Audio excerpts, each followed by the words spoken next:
안녕하세요. 저는 눈에 넣어도 아프지 않을 제 목숨보다 더 소중한 아들 하나를 키우고 있는 엄마입니다. 나이가 들었다고 어른이 되는 게 아니듯이 아이를 낳기만 했다고 부모가 되는 건 아닌가 봅니다. 저는 제 전남편을 통해 인간이 어디까지 바닥을 보일 수 있는지, 그리고 그 끝은 얼마나 비참한지 몸소 겪었거든요. 지금부터 그 이야기를 해보려 합니다. 제 아이와의 만남은 시작부터 눈물이었습니다. 뱃속에서 10달을 품어 세상 밖으로 나온 순간 우렁찬 울음소리 대신 의료진의 다급한 목소리가 먼저 들려왔거든요. 아기 호흡이 불안정해서 인큐베이터로 옮겨야 한다고 하더라고요. 저희 아이는 선천적으로 심장 기형이 좀 있었습니다. 제왕절개 수술 후 눈을 떴는데 남편도 안 보이고 좀 어안이 벙벙하더라고요. 나중에 들어보니 아이가 상태가 안 좋다고 했고 덜컥 겁이 나 얼마나 울었는지 모릅니다. 아이가 잘못되기라도 할까 봐요. 저희 아이는 따뜻한 엄마 품에 한번 안겨보지도 못한 채 차가운 중환자실 인큐베이터로 들어가야 했습니다. 갓 태어난 아기 몸에 어른 손가락만한 굵기의 호스들이 주렁주렁 매달려 있는 모습을 보는데 억장이 무너져 내리는 것 같았죠. 생후 일주일도 안 된 그 작은 몸으로 첫 번째 수술을 견뎌야 했습니다. 의사 선생님마저 오늘 밤이 고비입니다. 마음의 준비를 하셔야 할 수도 있습니다. 라고 했을 만큼 제 아이는 태어나자마자 죽음과의 사투를 벌여야 했어요. 저는 미처 회복되지도 않은 몸을 이끌고 가 아이를 보려고 유리벽을 붙잡고 울기도 했습니다. 그때 그렇게 기도했던 것 같아요. 제 수명을 떼어가셔도 좋습니다. 제발 이 작은 생명만은 거두지 말아주세요. 라고요. 제 기도가 하늘에 닿았는지 아이는 기적적으로 죽을 고비를 넘기고 제 품에 안겼습니다. 하지만 퇴원 후의 삶도 살얼음판의 연속이었죠. 병원에 정말 자주 드나들고 입원도 많이 해야 했거든요. 그것도 집 가까운 소아과도 아니고 대학병원까지 다녀야 했죠. 아이는 몸이 아프다 보니 훨씬 예민했고 잠도 잘 자지 않았습니다. 당연히 성장도 느렸죠. 또래보다 훨씬 작고 왜소했고 조금만 울어도 입술이 파랗게 질리는 청색증이 왔습니다. 게다가 감기라도 한번 걸리면 폐렴으로 이어질까봐 밤새 아이 코 밑에 손가락을 대보며 숨을 잘 쉬는지 확인해야 했죠.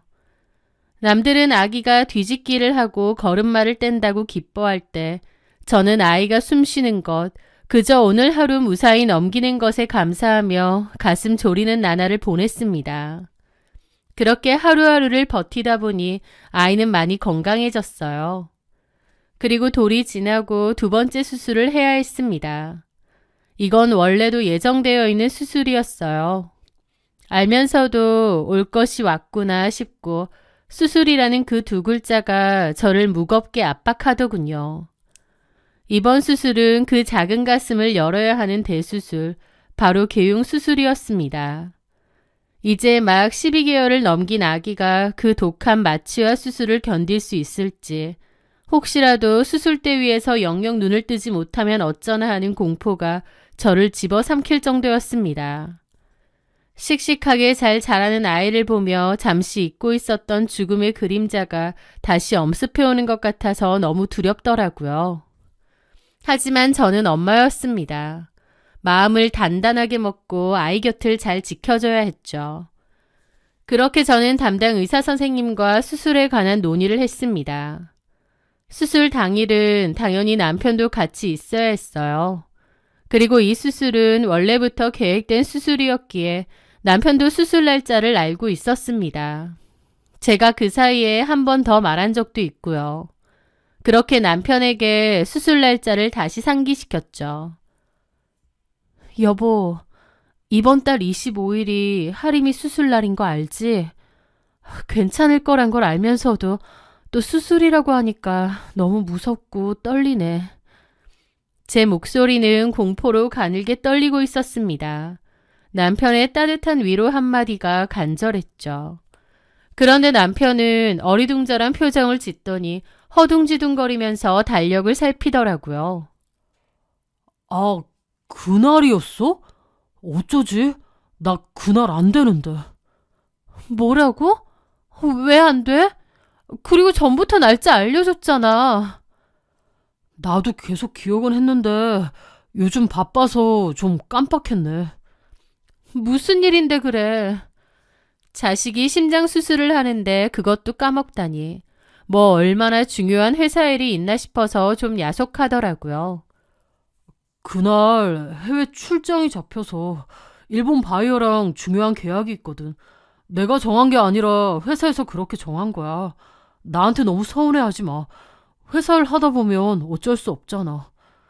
아니, 날짜가 갑자기 정해진 것도 아니고 전부터 잡아놓은 날짜인데 그럼 다른 사람한테 좀 미뤄도 되는 거잖아. 아, 어떻게 그래. 당신도 회사 다니니까 알 거 아니야. 쉽지 않다는 거. 그거 내가 계약 담당자라고. 하필이면 그때. 그러게 말이야. 공교롭게 그렇게 됐네. 상황은 어쩔 수 없다고 생각했는데 그 뒤에 남편 말이 너무 섭섭했습니다. 아, 그리고 뭐 내가 간다고 달라질 거 없잖아. 어차피 수술은 의사가 하는 거고 당신이 옆에 잘 있어주면 되지. 라는데 너무 어처구니가 없더라고요. 자기 자식이 개용 수술이라는 큰 수술을 하는데 저게 할 말인가요? 사실 남편은 아이에 대한 애정이 저보다 훨씬 덜하다는 생각은 종종 들었습니다. 자기 자식이면 아프든 건강하든 다 고맙고 소중해야 하는 거 아닌가요? 물론 아이가 아프면 속상할 순 있지만 남편은 그보다는 좀 귀찮아하고 마음에 안 드는 눈치였습니다. 자기 집은 다 건강한데 왜 아픈 아이가 태어났는지 모르겠다. 병원비도 많이 들고 더 신경 써야 되는 게 힘들다는 소리도 곧잘 했습니다. 정작 아이 케어는 제가 다 했는데 말이죠. 아이가 예민해서 잠을 잘 못 자거나 먹는 것도 잘 못 먹고 칭얼거릴 때도 많았는데 그때마다 남편은 짜증을 내기도 했습니다. 칭얼거리는 소리가 듣기 싫다고요. 그래서 나중에 나의 각방을 쓰기도 했죠. 자기 출근하는데 방해된다고요. 남편의 그런 말과 행동을 볼 때마다 너무 큰 상처와 실망을 느꼈습니다. 그래도 애써 티내지 않고 살았는데 아이 수술 날짜도 까먹은 걸 보니 해도 너무한다 싶더라고요. 그 작은 아이가 심장 수술이라는 큰 수술을 받는 건데 어쩜 저렇게 태어날 수 있을까 싶고요. 하지만 회사 일이라고 하니 어쩌겠나요. 그렇게 저는 혼자서 아이를 데리고 가서 수술을 받았습니다. 남편도 있는데 저 혼자서 아이 곁을 지키고 있노라면 뼛속 깊은 외로움이 느껴지기도 했습니다. 차라리 남편이 없는 게 낫지 있는데 그런다는 게 더 외롭게 느껴지더군요. 다행히 수술은 잘 끝났고 아이는 회복실로 들어갔어요. 큰 수술을 잘 견뎌준 아이가 너무 고맙고 안쓰럽고 그렇더라고요. 어쨌든 수술이 잘 끝났다고 해야 될 것 같아 남편에게 카톡을 보냈습니다. 여보, 수술 잘 끝났어. 아이 지금 회복실이야. 그렇게 카톡을 보냈는데 1이라는 숫자가 사라지지 않았습니다. 1시간, 2시간이 지나도 답장은커녕 읽지도 않는 거예요. 출장을 간 거니까 바쁜가 보다 싶으면서도 아이 수술날인데 어떻게 됐는지 궁금하지도 않나 싶어서 야속하기도 하더라고요. 남편은 그날 밤 늦게 답장이 왔고 일 때문에 정신이 없었다고 했습니다. 그렇게 며칠 뒤 남편이 귀국했습니다. 그런데 현관문을 열고 들어오는 남편의 얼굴은 출장 때문에 지치고 피곤한 얼굴이 아니더라고요. 오히려 기분도 좋아 보이고 피부도 반질반질 좀 들떠 보이기도 했습니다. 가기 싫은 출장 갔다 왔다는 사람이 기분은 되게 좋아 보이네 싶었죠. 남편이 아이에게 한 말은 수술 잘 됐다며? 다행이네. 그 한마디가 전부였습니다. 개용 수술로 인해 가슴에 흉터가 생긴 아이에게 한다는 소리가 고작 저거라니 애아빠 맞나요? 기가 막혀 말문이 막혔습니다. 자식한테 저렇게 냉담할 수 있나 싶기도 하고요. 저와 아이에게 무심한 남편의 행동 때문에 저도 결혼 생활에 회의감이 느껴지고 너무 지치기도 했어요. 며칠 후 저는 잠든 남편을 뒤로하고 아이 병원비 정산을 하고 있었습니다. 그런데 남편의 공인인증서가 필요했거든요. 그래서 작은 방에서 남편의 노트북을 켰습니다. 공인인증서는 남편의 노트북에 저장되어 있었거든요. 평소에는 거의 쓸 일이 없었죠. 노트북으로 보험 사이트에 접속하려고 검색창에 검색을 하는데 검색창 자동 완성 기록에 좀 황당한 단어들이 눈에 들어오는 거예요. 교토 료칸 프라이빗 온천, 교토 분위기 좋은 오마카세 예약, 여자 일본 선물. 순간 제 눈을 의심했습니다. 커플 여행? 프라이빗 온천? 출장을 간다는 사람이 이런 걸 왜 검색하겠나요? 손이 부들부들 떨려왔습니다. 검색어가 누가 봐도 출장을 갔다 온 사람의 검색어가 아니었어요. 저는 남편의 서랍, 노트북을 전부 다 샅샅이 뒤지기 시작했습니다. 그리고 어렵지 않게 발견하게 되었습니다. 남편과 어떤 여자의 사진을요. 남편은 원래 사진을 찍는 취미가 있거든요. 카메라도 다양하게 들고 있고 디지털 카메라, 필름 카메라 등등 종류도 다양합니다. 어딜 놀러 가면 그런 카메라를 꼭 챙겨갔고 찍은 사진은 폴더에 저장해 두는 걸로 알고 있습니다. 저랑 결혼 전 연애를 할 때도 곧잘 그렇게 했죠. 그런데 그 사진 폴더 안에 그 여자와 남편이 바로 얼마 전에 찍은 사진이 있더라고요. 일본 여행을 가서 찍은 사진들, 거기서 즐겁게 웃고 있는 남편 얼굴, 머릿속이 하얗게 변했죠. 일본 출장이 아니라 내연녀와 떠난 여행이었던 겁니다. 지 자식은 차가운 수술대 위에서 그렇게 큰 수술을 받고 있는데 애비라는 인간은 거짓말까지 하고 외간 여자랑 일본 여행을 가다니. 그 기막힌 사실에 온몸의 피가 거꾸로 솟구치는 기분마저 들었죠. 이건 사람이 할 짓이 아니었습니다. 짐승도 이런 짓은 안 할 겁니다. 그런데 남편과 여행을 떠났던 그 여자 얼굴을 보는데 뭔가 이상하게 낯이 익더라고요. 코 수술을 한 것 같긴 하지만 그래도 본판이라는 게 있잖아요. 퍼뜩 떠오르진 않지만 얼굴이 낯이 익은 겁니다. 그 여자 사진을 유심히 보다가 이내 누구인지 깨닫게 되었죠. 놀랍게도 제가 아는 사람이었습니다. 제 대학 동창이었던 박민영이었거든요. 박민영과는 대학교 다닐 때 같은 학부이긴 했지만 친하진 않았습니다. 대화도 거의 안 해본 것 같아요. 그래도 얼굴은 아주 잘 알고 있었습니다. 왜냐면 박민영은 우리 학교를 떠들썩하게 했던 그 엄청난 사건의 주인공이었거든요.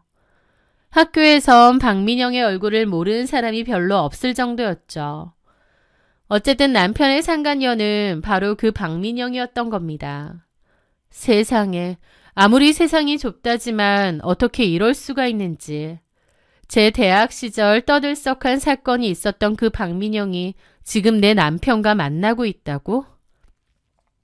어처구니가 없고 기가 막히더라고요. 혹시 아닌가 싶어서 여러 번 봤습니다. 왜냐면 대학 졸업한 지 꽤 흘렀고 그 사이에 얼굴이 좀 바뀌기도 했거든요. 성형도 좀 했고요. 하지만 아무리 봐도 그 풍기는 분위기하며 이미지가 분명 걔가 맞는 것 같더라고요. 남편의 외도 사실을 알아챈 후 당장이라도 자고 있는 남편의 목을 조르고 싶을 정도로 분노가 끌어올랐습니다. 하지만 일단 냉정하게 생각을 했어요. 도대체 남편이 박민영과 어떻게 알게 된 건지, 이 둘은 뭐 얼마나 오랜 사이고 진지한 사이인지 전부 다 알아야 했습니다. 그렇게 저는 증거가 될 만한 사진 자료는 따로 다 저장을 해두고 다음날 대학 동기 중 한 명에게 전화를 했습니다. 그 대학 동기는 워낙 소식통이기도 했기에 박민영에 대해서도 잘 알 것 같더라고요. 지영아, 너 혹시 박민영 기억해?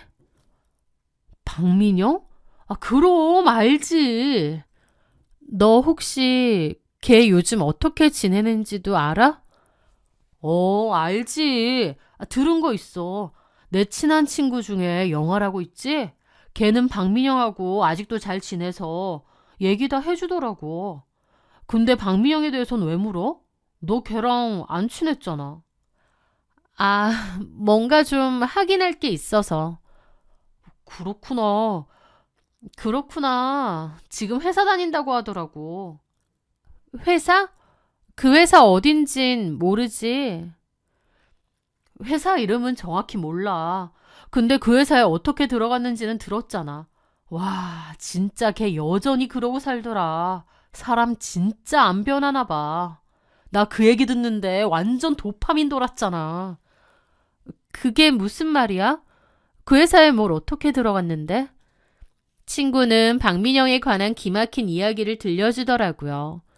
그리고 가만 보니 박민영이 들어갔다는 그 회사가 제 남편이 다니는 회사라는 것을 짐작했습니다. 결국 같은 회사에서 만난 것 같더라고요. 참 이런 우연이, 아니 악연이 다 있구나 싶었죠. 모든 퍼즐이 맞춰지고 상간녀인 박민영에 대해서도 전부 다 알게 되었습니다. 그러고 나니 남편이 너무 우습고 한심하더라고요. 그 후 내내 생각했습니다. 이 결혼 생활을 어떻게 해야 할지요. 아무리 생각해도 결국 결론은 이혼이었습니다. 이혼이라는 게 결코 쉽게 결정할 건 아니지만 자식이 그 큰 수술을 한다는데 내연녀랑 여행 가서 시시덕거리고 놀고 온 남자를 어떻게 계속 믿고 같이 살겠나요? 그래, 이혼밖에 답이 없다. 그렇게 확고하게 이혼을 결심했습니다. 물론 쉬운 일도 아닐 거고 주변의 시선도 있겠죠. 하지만 저는 저와 제 아이의 남은 인생이 더 중요했어요. 그럼 믿을 수 없는 인간과 한가족으로 살며 속 끓이는 것보다 아이와 저 둘이서 사는 게 더 낫겠다 싶었으니까요. 남들 눈 신경 쓴다고 그런 쓰레기 같은 인간을 참아내며 같이 살아야 할 이유는 없었습니다. 저는 그날 남편이 퇴근하고 오기를 기다렸습니다. 그리고 남편이 들어오자 얘기 좀 하자고 했어요. 남편은 피곤하다며 다음에 얘기하자고 하더라고요. 그래서 제가 그랬죠. 뭐가 피곤해? 바람 피고 다니니까 피곤해? 남편은 제 말에 우뚝 서서 보더라고요. 미간을 찌푸리면서 그러는 겁니다. 갑자기 뭔 헛소리 하는 거야? 너 바람 피고 다니잖아. 하림이 수술 때도 그 여자랑 일본 여행 갔고. 제가 그냥 어림짐작이 아니라 뭔가를 정확히 알고 말한다는 것을 안 남편은 그제야 당황스러운 표정이더라고요. 왜? 내가 어떻게 알았는지 궁금해? 나 다 알아. 네가 만나는 그 상대 여자가 어떤 여잔지도 알고. 이름 박민영이지? 같은 회사 다니고. 어떻게... 너 혹시 내 뒤라도 캤냐? 그 말에 눈이 확 돌더라고요. 웃기고 있네. 애 수술하고 간호하느라 정신없는데 내가 그럴 정신이 있겠어? 내가 넌 줄 알아? 자식 새끼를 수술하던지 말던지 바람이나 피우고 다니는 너 같은 인간인 줄 아느냐고. 저는 화가 나서 말하면서 옆에 있던 리모컨을 집어던졌습니다. 저는 어지간하면 화도 거의 안 내고 큰 소리도 안 내지만 그때는 너무 화가 나더라고요. 제가 악을 쓰며 소리치자 남편은 잠시 입을 다물더니 이내 표정을 싹 바꾸더군요.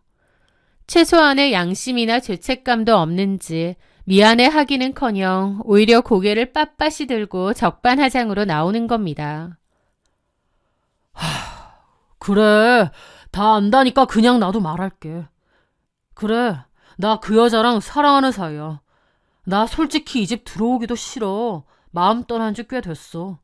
이 집만 오면 가슴 갑갑하고 힘들고 너도 하림이 보는 것도 싫고 지쳐.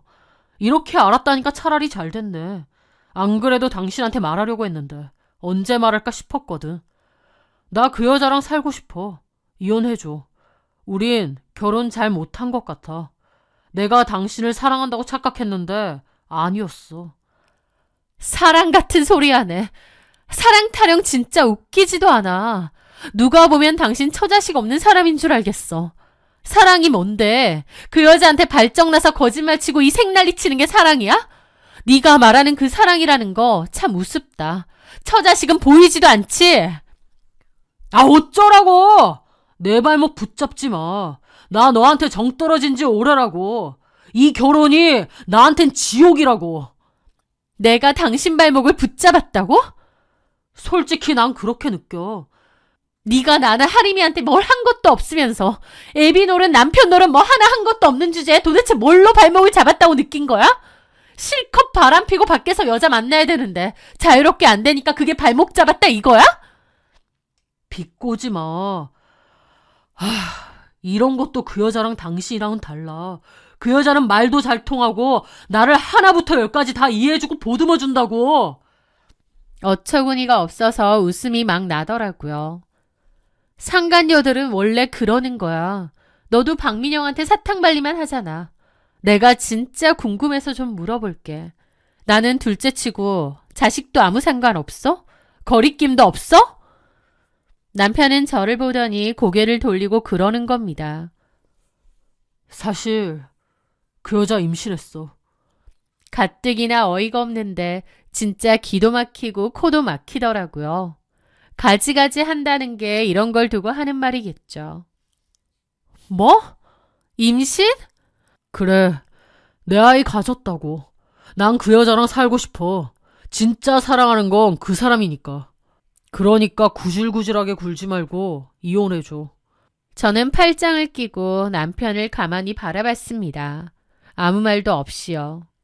아, 이거 사람 새끼 아니구나. 고쳤을 생각도 없지만 애초에 고쳤을 만한 인간도 아니구나. 그런 생각이 들더라고요. 남편은 제 반응 따위는 안중에도 없다는 듯 방으로 들어가더니 주섬주섬 옷가지를 챙겨 가방에 쑤셔넣기 시작했습니다. 그 꼬라지를 보는데 남편하고 처음 만났을 때가 문득 떠오르더라고요. 남편과 저는 아르바이트에서 만났는데요. 남편이 저에게 한눈에 반했다며 사귀자고 엄청 저돌적으로 굴었습니다. 저는 그게 부담스럽기도 해서 거절을 했는데도 자기는 계속 기다리겠다고 저밖에 없다고 하더군요.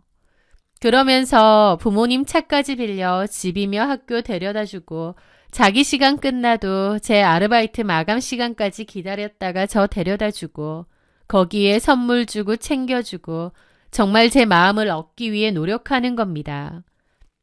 그러다가 한 번은 제가 좀 몸이 안 좋았는데 저 병원에 데려다 준다고 본인 시험까지 빼먹었대요.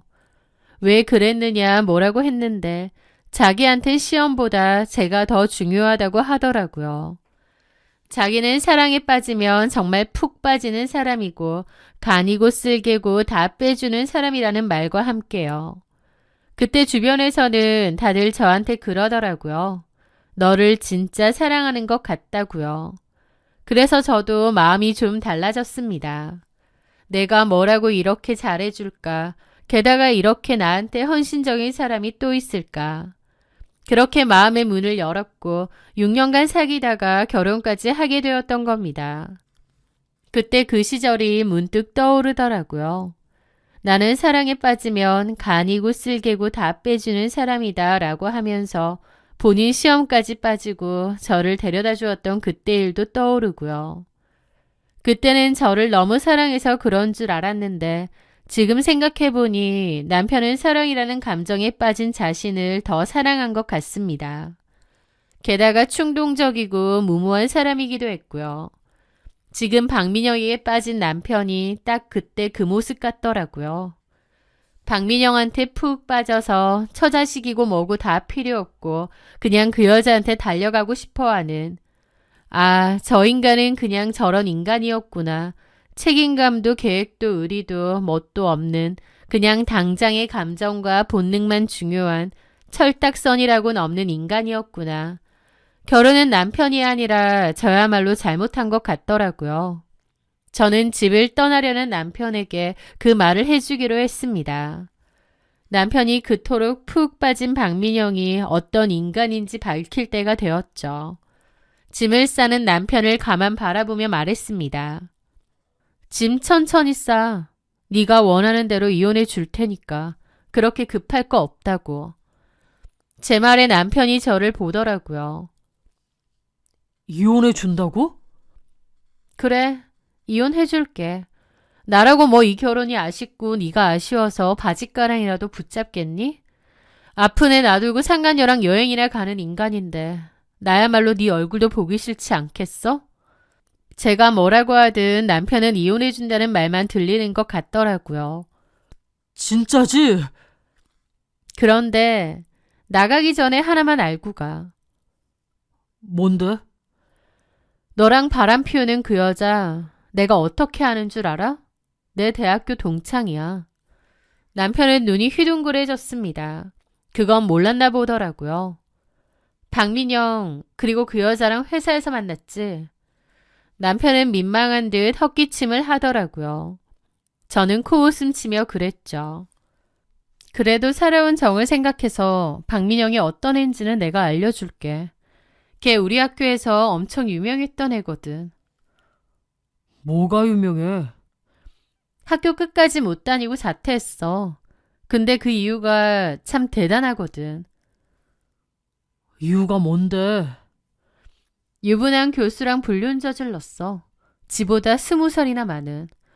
그 교수 와이프가 학교 찾아와서 뒤집어 엎었고 그 일로 그 교수 학교 그만뒀고 박민영은 자퇴했더라고. 그 말에 남편의 눈이 휘둥그레지더라고요. 뭐라고? 그러니 얼마나 유명 인사였겠어. 21살짜리가 20살 많은 대학 교수랑 바람피고 그 와이프가 찾아오기까지 했으니 남편의 눈이 심하게 흔들리더라고요. 그러더니 네가 지어낸 거 아니야? 놀고 있네. 가서 물어보던지. 하긴 물어본다고 순순히 말하겠어? 거짓말한 게 한두 개가 아닐 텐데. 그게 무슨 말이야? 또 있다고? 그럼 그런 엄청난 과거가 있는 애가 하나만 하겠니? 걔 너네 회사에서 일하지? 거기 어떻게 들어간 줄 알아? 대학교 졸업도 못하고 사회생활 경험도 전무한 애가 니네 회사 어떻게 들어간지 아느냐고.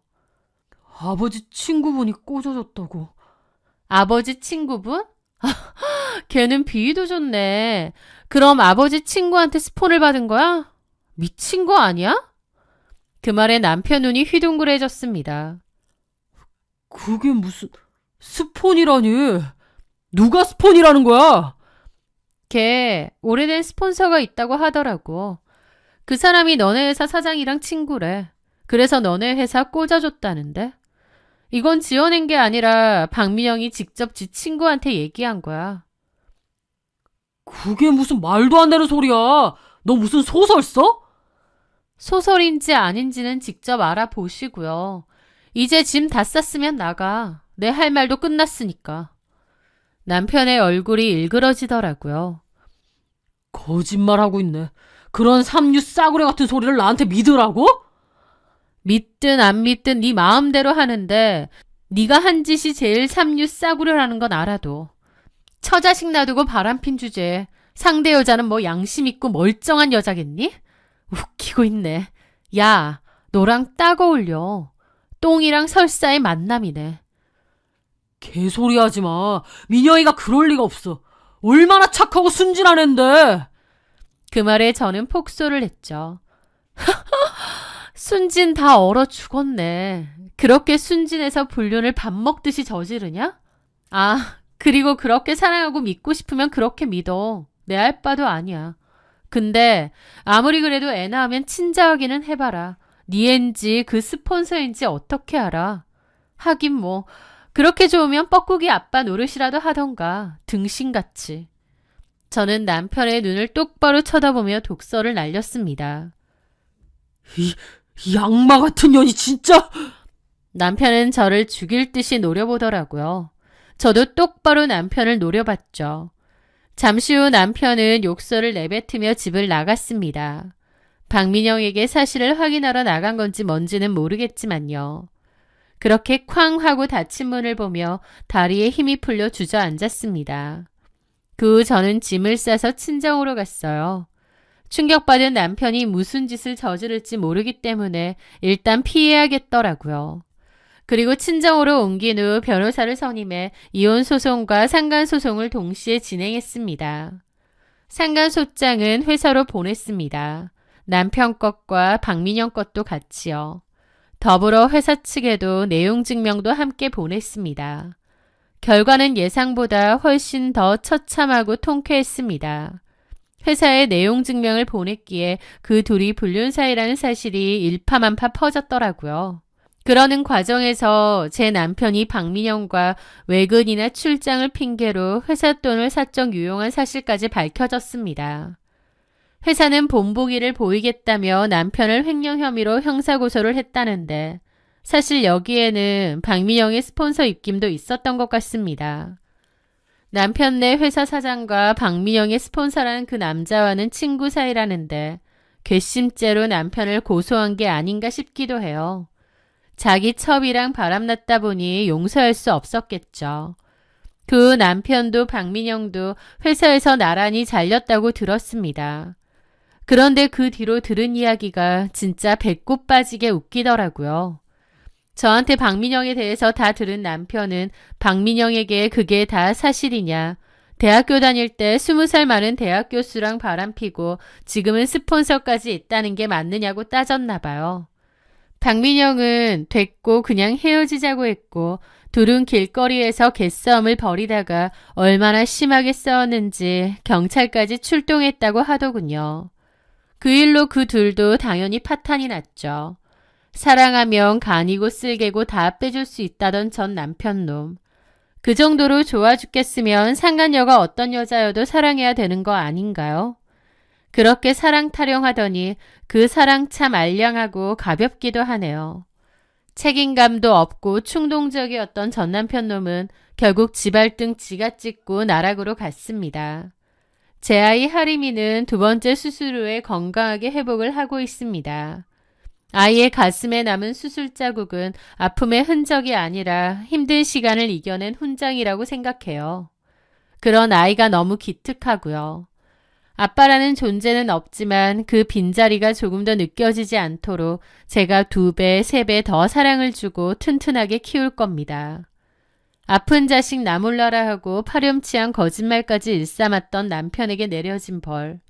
쓰레기는 쓰레기장에 갖다 버렸으니 저는 이제 제 보석 같은 아들과 함께 꽃길만 걸어가렵니다. 제 긴 사연 들어주셔서 감사합니다.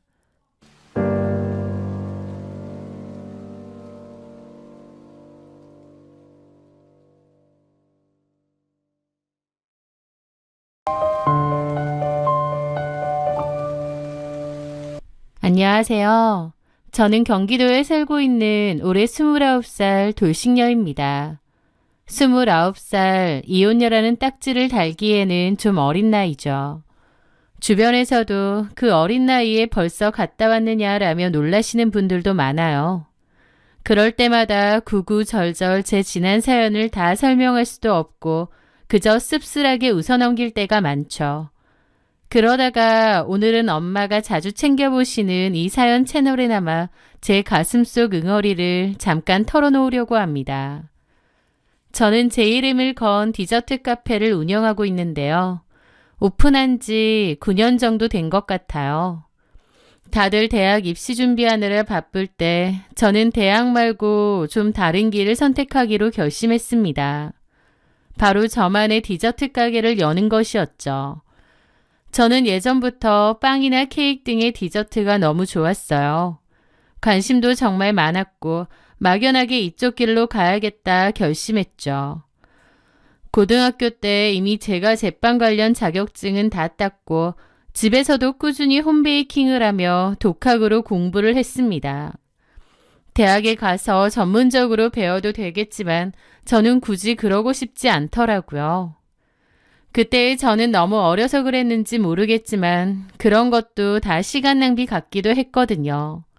그냥 바로 실전으로 일을 하고 싶었죠. 그래서 고등학교 졸업하자마자 한 유명 베이커리 카페에 취업을 했고 1년 딱 일하고 나서 바로 제 가게를 열었습니다. 저희 부모님도 제 꿈을 응원해 주시고 서포트를 해 주셨어요. 제가 손재주가 좀 있었는지 아니면 그 악착 같은 노력을 하늘이 알아주신 건지 운 좋게도 장사가 대박이 났습니다.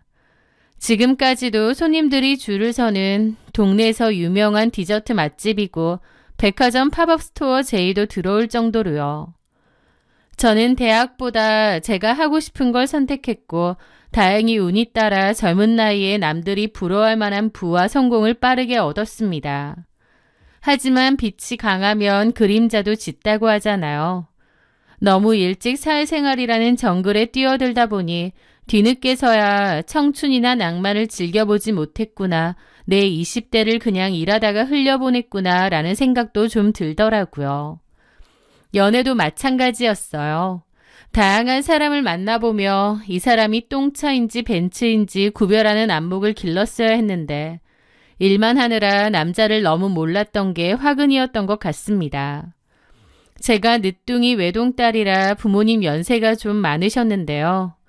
부모님은 자주 우리 보람이 든든한 짝 하나 있으면 여한이 없겠다라는 말씀을 자주 하시곤 했습니다. 그래서 저도 부모님을 위해서라도 좀 빨리 결혼을 하고 싶다는 생각이 늘 있었던 것 같아요. 그래서였을까요? 나 좋다는 사람, 착해 보이는 사람과 결혼하면 그게 행복이지 라는 아니란 생각으로 너무 쉽게 결혼을 결정해버렸던 것 같습니다. 운 좋게 이른 나이에 성공을 했다 보니 뭐든지 제가 원하는 대로 술술 잘 될 거라고 막연히 생각했거든요.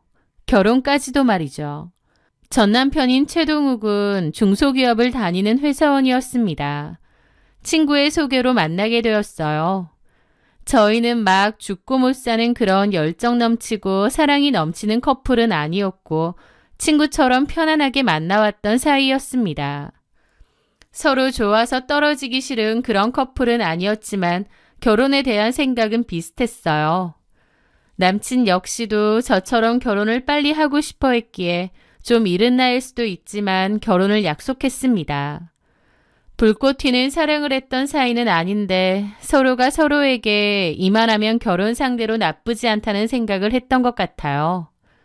그리고 제가 이 결혼을 결심했던 큰 이유가 있었습니다. 바로 시댁 어른들 때문이었습니다. 보통 시월드라고 하면 치를 떠는 분도 많겠지만 저희 시부모님은 정말 딴 세상 분들 같았어요. 지적이고 따뜻하고 인품이 훌륭하신 분들이었죠. 두 분 다 생각이 굉장히 트여 있으셨고 또 자식 며느리에게 이래라 저래라 간섭하는 법도 없으셨습니다. 정말 쿨하고 멋진 어른다운 어른이셨죠. 저를 처음 보신 날 어머님은 제 손을 잡고 이렇게 말씀하셨어요. 아가, 너는 어쩜 그리 매사에 똑 부러지고 야무지니? 고등학교 졸업하자마자 네 힘으로 가게 차려서 이렇게 키워내는 거 그거 아무나 하는 거 아닌데 정말 대단하다. 게다가 어린 나이에 사장님 소리 들으면서도 거만하지 않고 이렇게 반듯하고 겸손하고. 어머님은 진심 어린 칭찬과 함께 저를 정말 예뻐해 주셨어요. 아버님도 마찬가지였습니다. 결혼하고 나서 저한테 그러시더라고요. 요즘 세상에 이렇게 생활력 강하고 예쁜 며느리를 어디서 얻었냐고 친구들이 다 부러워해. 동우가, 너 보람이 만난 거 정말 잘한 거다. 아가, 우리 집에 와줘서 참 고맙다. 이런 얘기까지 해주실 정도였습니다. 저를 이렇게 환대하고 예뻐해 주시니 저도 당연히 시부모님께 너무 감사하고 또 좋았죠. 시부모님은 학교도 좋은 데를 졸업하셨는데 반면 저는 고졸 출신이잖아요. 그런 걸 좀 부끄러워 하실 수도 있는데 오히려 저보고 생활력 강하고 대단하다고 추켜 세워주셨죠. 그런 시부모님이 너무 좋아 이 결혼을 더 선택한 것도 있었습니다. 결혼 준비를 할 때 신혼집은 큰 문제가 없었어요. 제가 투자 명목으로 사둔 30평대 아파트가 있었거든요. 거기를 신혼집으로 쓰자고 했죠. 사실 며느리가 먼저 집을 해온다고 하면 시댁 입장에선 좋으면서도 자존심 상해하실 수도 있는데 저희 시부모님은 저한테 엄청 고마워하면서 또 미안해하셨어요. 그러면서 아들에게 보람이에게 평생 잘하고 살라고 몇 번이나 그러셨죠. 그게 그냥 저 보는 앞에서 하시는 말씀이 아니라 진심으로 저한테 고마워하시고 기특하셔서 말하신다는 게 느껴졌습니다. 보람아, 정말 고맙다. 집 문제는 네가 해결해 줬으니 그 안에 들어가는 가전이랑 가구, 예물은 우리가 최고급으로 다 해주마. 너 갖고 싶은 거나 필요한 거 있니? 비용 생각하지 말고 원하는 거 다 말해보렴. 아니에요, 어머님. 저는 지금도 충분해요. 우리 마음이 불편해서 그래. 그리고 보람아, 이건 우리가 며느리로서가 아니라 네가 딸처럼 느껴져서 하는 말인데 혹시라도 동욱이가 살면서 널 힘들게 하거나 서운하게 하면 꼭 말해라. 다 일러 바쳐. 우리는 무조건 네 편 들어줄 테니. 알았지? 그때 그 따뜻한 눈빛과 단호한 목소리가 아직도 잊히질 않습니다. 하지만 보통 결혼 전에 그런 약속들 많이 하시기도 하잖아요. 아들이 고생시키면 말하라고. 그렇게 말은 해도 결국 팔은 안으로 굽는다고. 문제가 막상 생기면 자기 아들 편이기도 하잖아요. 하지만요, 저희 시부모님은 소름 돋을 정도로 그때 하신 말씀을 칼같이 지켜주셨습니다. 제 얘기 끝까지 들어보시면 그게 무슨 말인지 아실 거예요. 어쨌든 시부모님은 저를 며느리 이상으로 반가워하고 좋아해 주셨는데 보통 그러면 남편이 기뻐해야 되잖아요. 부모님과 와이프가 잘 지내고 고부 갈등이 없으면 남편이 제일 편하니까요. 그런데 희한하게도 그럴 때마다 최동욱은 얼굴이 좀 어두워지더라고요. 저는 그게 좀 의아했는데 나중에 지 입으로도 한번 말하더라고요. 부모님의 인정에 목말라 있다고요. 시부모님은 두 분 다 명문대를 나오셨고 현재도 교직에 있으십니다. 남편에게는 형이 한 명 있는데요. 저한테는 아주버님이죠. 그 아주버님도 부모님 두 분을 닮아서인지 공부머리가 좋아서 그때 당시에 포덕이라고 공대 박사로 지원받으며 외국에서 공부와 연구를 한다고 했습니다. 지금도 외국에 있다고 알고 있고요. 그런데 그 집에서 둘째인 남편만 공부머리가 영 달랐습니다. 혼자서 공부도 그닥이고 아무리 해도 반에서 중간 정도밖에 못 갔다고 하더라고요. 결국 남편은 지방 국립대를 나왔는데 정작 시부모님은 그 정도도 훌륭하다고 하셨대요. 남편은 자기 부모님께 인정받고 싶은 욕심이 강하다고 했지만 정작 시부모님은 남편을 인정해 주시고 늘 응원해 주시거든요. 제가 보기엔 저희 남편 혼자 이상한 열등감이 생긴 것 같았습니다.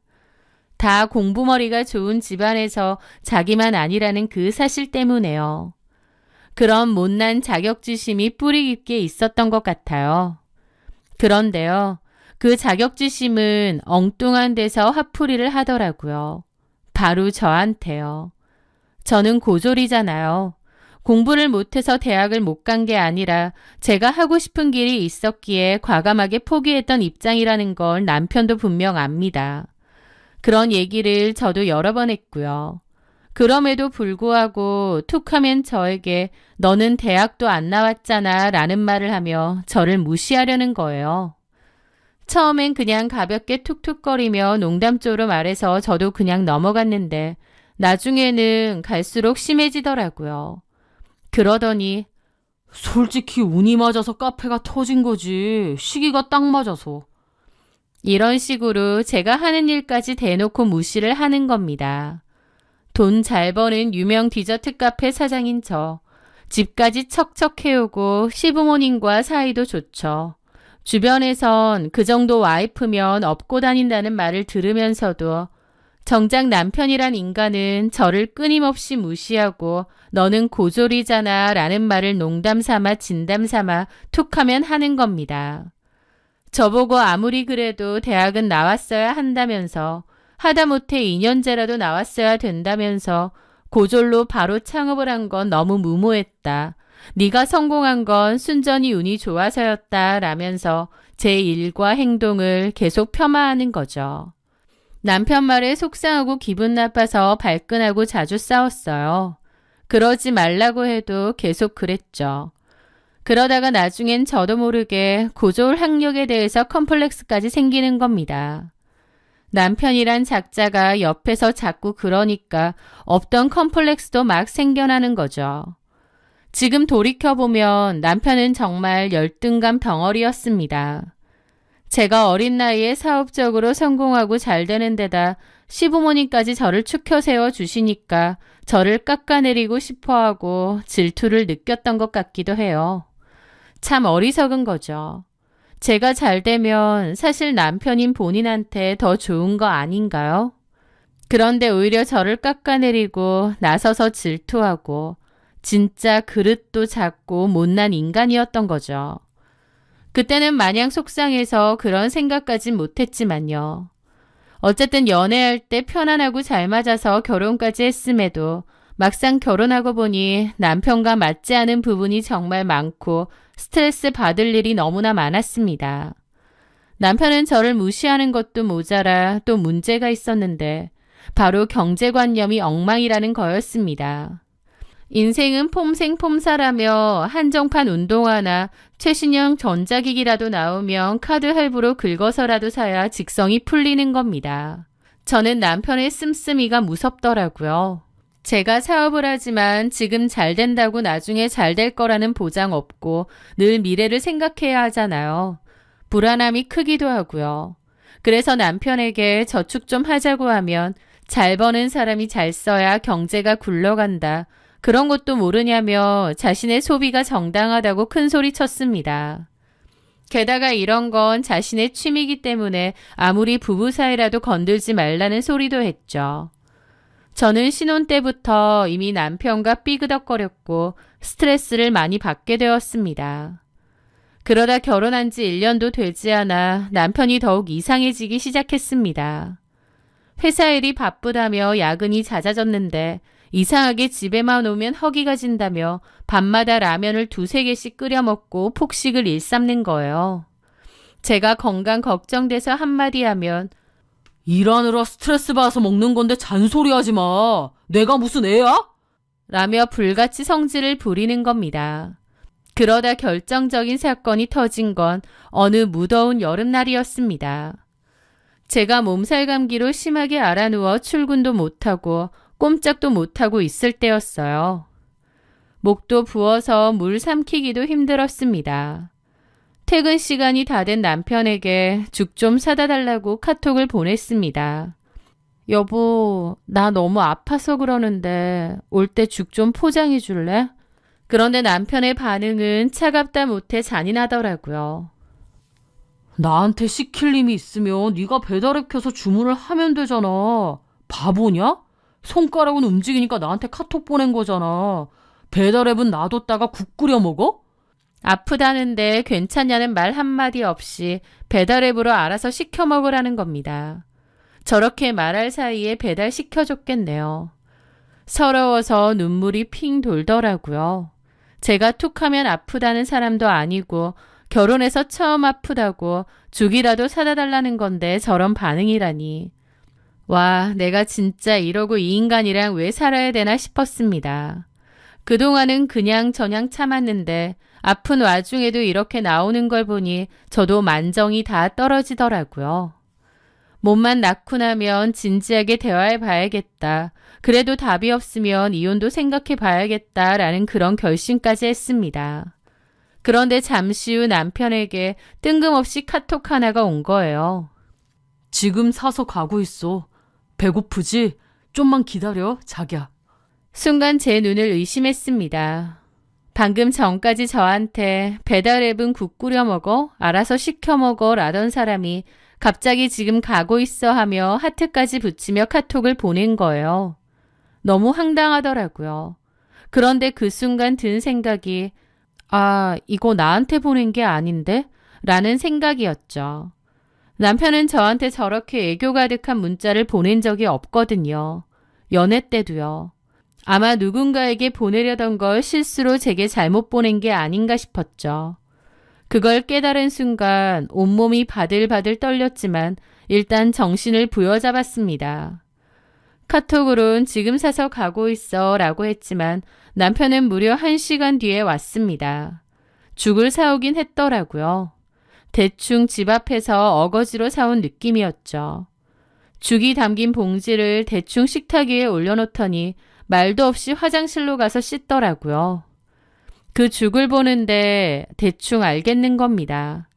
남편이 지금 사서 가고 있어 배고프지? 라고 한 사람은 따로 있는데 저한테 카톡 잘못 보낸 걸 알고 부랴부랴 죽 하나 대충 사온 느낌이었죠. 저는 일단 아무런 티도 내지 않았습니다.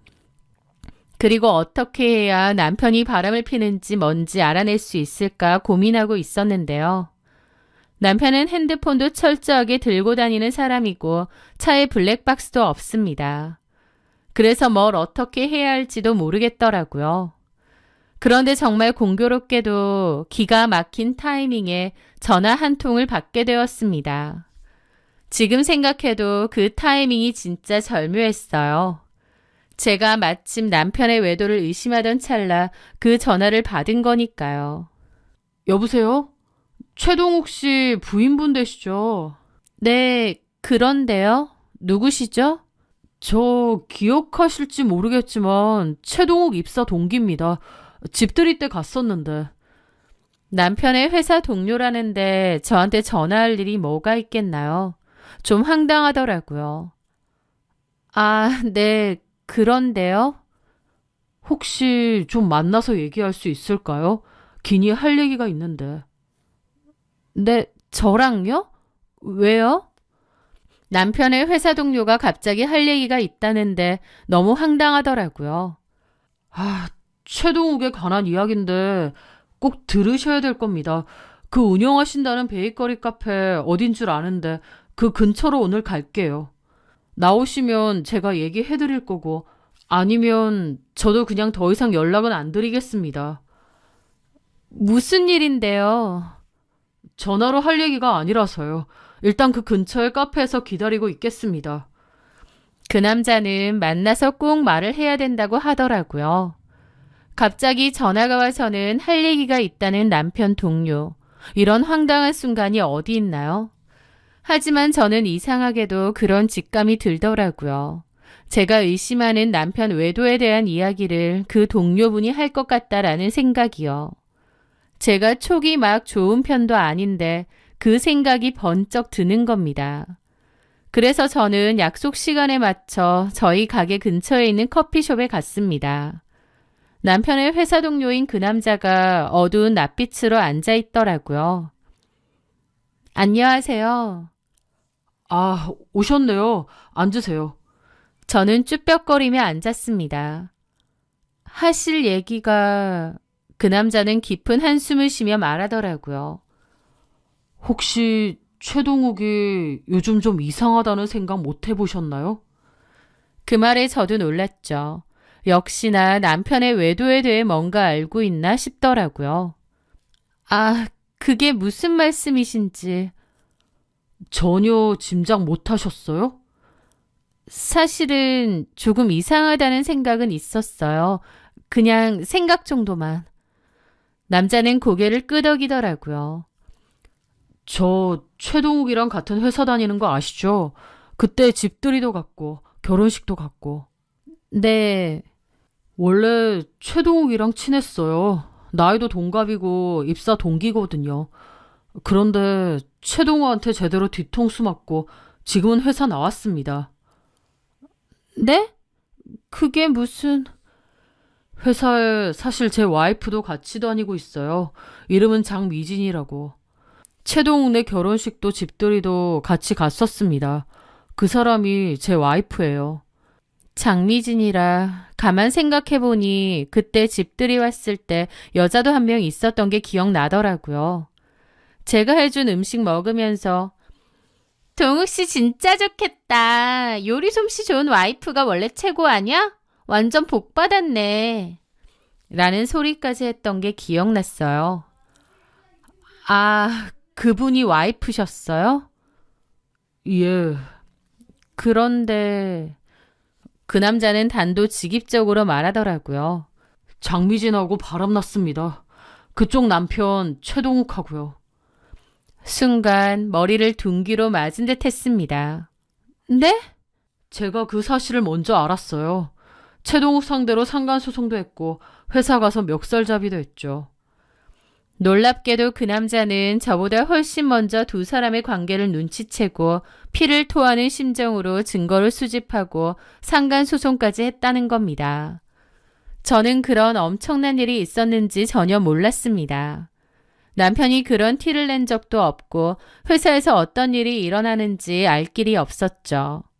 회사에서 제일 친한 동기라는 놈이 동기 와이프랑 바람이 난 게 말이 됩니까? 그런데 결국 제가 쫓겨났어요. 어째서요? 그 회사가 사실 장미진네 큰삼촌이 하는 회사예요. 회사 대표가 장미진 큰삼촌이다 보니 저를 오히려 쫓아낸 거예요. 심지어 명예훼손으로 고소까지 하고요. 그 큰삼촌이란 인간도 그따위로 살면 안 되죠. 조카가 그런 짓을 저지르면 혼을 낼 생각을 해야지. 오히려 나서서 참. 그 남자는 기가 막혀서 헛웃음을 짓더라고요. 너무 억울하고 원통해 보였습니다. 설마 했는데 남편이 진짜 바람을 피고 있었구나. 그것도 심지어 같은 회사 동료랑. 저도 진짜 헛웃음이 나올 정도였습니다. 충격 크시죠? 네. 근데 뭔가 바람을 피우고 있을 것 같다는 예감은 들었는데 같은 회사 동료일 줄은. 이거 제가 모은 증거들인데요. 필요하시면 쓰세요. 이거 드리려고 만나자고 한 겁니다. 그 남자는 자기가 모은 증거를 주더라고요. 그 남자 말론 자기도 너무 억울하다면서 그것들도 다 망쳐버릴 거라고 했습니다. 그래서 저를 보자고 한 거더라고요. 이 사실을 저한테 다 폭로하려고요. 제가 꺼내보려고 하자 그 남자가 경고를 했습니다. 저기 근데 내용 보고 너무 충격받지 마시고요. 도대체 뭐길래 그러나 싶어서 열어봤죠.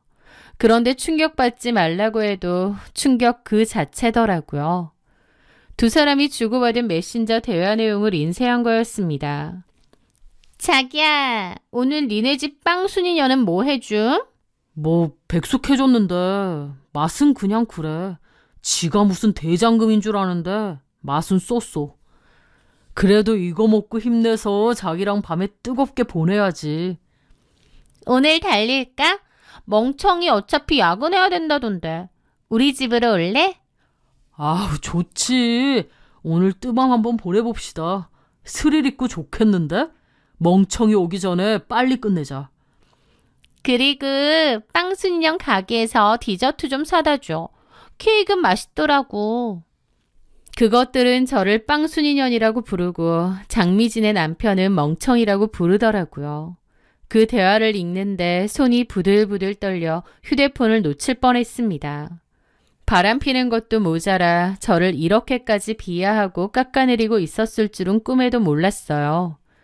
도대체 이것들이 언제부터 우릴 속여온 건지 우라가 치밀어 올라 숨을 쉴 수가 없었습니다. 그리고 그 남자가 그러더라고요. 이번 주 토요일에 핑계대고 여행 갈 겁니다. 지금은 이혼 준비하며 따로 사는데 이것까진 제가 알아내고 별거에 들어갔거든요. 여행이요?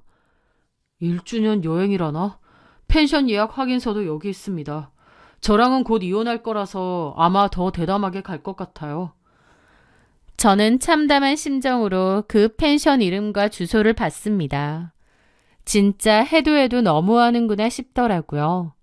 그리고 더불어 저도 이혼을 굳게 결심했습니다. 하지만 이혼한다고 하더라도 저도 다 폭로하고 뒤집고 싶더라고요. 어떻게 할까 고민하다가 결국 제가 생각한 건요. 시부모님께 다 말하는 거였습니다.